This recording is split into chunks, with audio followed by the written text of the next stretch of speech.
துர்சகுனம். தூங்க போன பரஞ்சோதியை அங்கேயே விட்டுட்டு வந்துட்டோம்ல, இனி அங்கே என்ன நடக்குதுன்னு பார்ப்போம். தூக்கம் கண்ணை நல்லா சுழட்டிட்டு வந்து அவனையே மறந்து தூங்கின பரஞ்சோதியால் கொஞ்ச நேரம் கூட தூங்க முடியல. தெருவில் 2 பேர் பேசிட்டு போனதில் முழிச்சிட்டான்.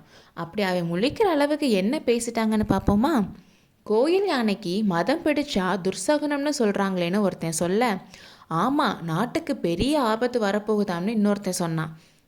யானைக்கு எப்படி மதம் பிடிச்சிச்சான்னு அவன் கேட்க, யாரோ ஒருத்தன் யானை மேலே வேல் வீசினானா, அதனால் யானைக்கு வெறி பிடிச்சிருச்சுன்னு சொல்கிறாங்கன்னு சொன்னான். வேலை எரிஞ்சனால தான் யானைக்கு மதம் பிடிச்சிச்சுன்னு கேட்டதும் பரஞ்சோதிக்கு திக்குன்னு இருந்துச்சு. அப்போதான் அவனுக்கு அவன் கொண்டு வந்த மூட்டையை அங்கேயே விட்டுட்டு வந்தது ஞாபகம் வந்துச்சு. நாவுக்கரசருக்கும் ஆயனர் சிற்பிக்கும் கொண்டு வந்த லெட்டர்ஸும் அதுக்குள்ளே தான் இருந்துச்சு. அந்த மூட்டையை கண்டுபிடிச்சே ஆகணும்னு அவன் நினச்சாலும் அவனுக்கு எந்த பக்கம் போய் எங்கே தேடுறதுன்னே தெரியல. ஆனாலும் கண்டுபிடிச்சாகணுமே, இதுவாகத்தான் இருக்கும் அவன் ஓடி வந்த பாதைன்னு அவனே ஏதோ கெஸ் பண்ணி நடந்து போயிட்டு இருந்தான். ஆனாலும் அவனால் கண்டுபிடிக்க முடியலை.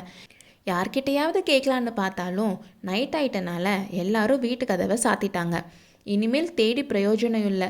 நாவுக்கரசர் மடத்துக்காவது போகலான்னு பார்த்தா அதுக்கும் வழி தெரியலை. அவனும் ரொம்ப சோர்ந்து போயிட்டான். எங்கே தங்குறதுன்னு கூட தெரியலேன்னு அவன் யோசிச்சுட்டு இருக்கும்போதே 2 பேர் பேசிட்டு வர சத்தம் கேட்டுச்சு. அவங்க நைட் டைமில் நகரத்தை காவல் செய்கிறவங்க. அவங்க பரஞ்சோதியை பார்த்து, யார் நீ, இங்கே என்ன பண்ணிகிட்ருக்கேன்னு கேட்டாங்க. நான் கீழே சோழ நாட்டில் இருக்க செங்காட்டங்குடி என் ஊர். நாவுக்கரசர் மடத்தில் தமிழ் கற்றுக்க வந்தேன். வழி தெரியாமல் சுற்றிட்டு இருக்கேன்னு சொன்னான்.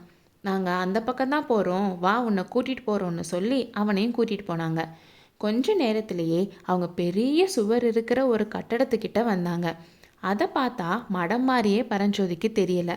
பக்கத்தில் கோயில் எதுவும் இல்லையே, கதவில் இவ்வளோ பெரிய பூட்டு வேற தொங்குதேன்னு அவனுக்கு சந்தேகமாக இருந்துச்சு. அங்கே காவலில் இருந்தவன்கிட்ட ஏதோ சொன்னதும் அவன் கதவை திறந்து விட்டான். உள்ளவா தம்பின்னு காவலாளி கூப்பிட்டதும் அவன் நெஞ்செல்லாம் திக்கு திக்குன்னு அடிச்சுக்குது. அவனும் கேட்டை தாண்டி உள்ளே போயிட்டான்.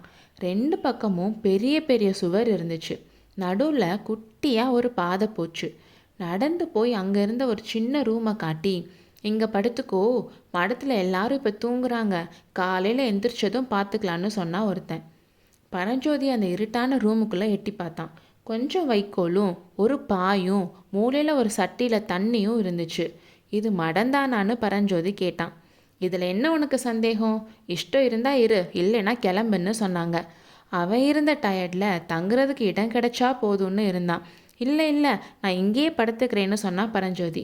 பரஞ்சோதி உள்ளே போனதும் காவலர்களில் ஒருத்தன் சொன்னான், தம்பி, இது மடம்தான், ஆனால் நாவுக்கரசர் மடம் இல்லை, மன்னர் மகேந்திர சக்கரவர்த்தியோட மடம்னு சொல்லிட்டே கதவை சாத்திட்டான்.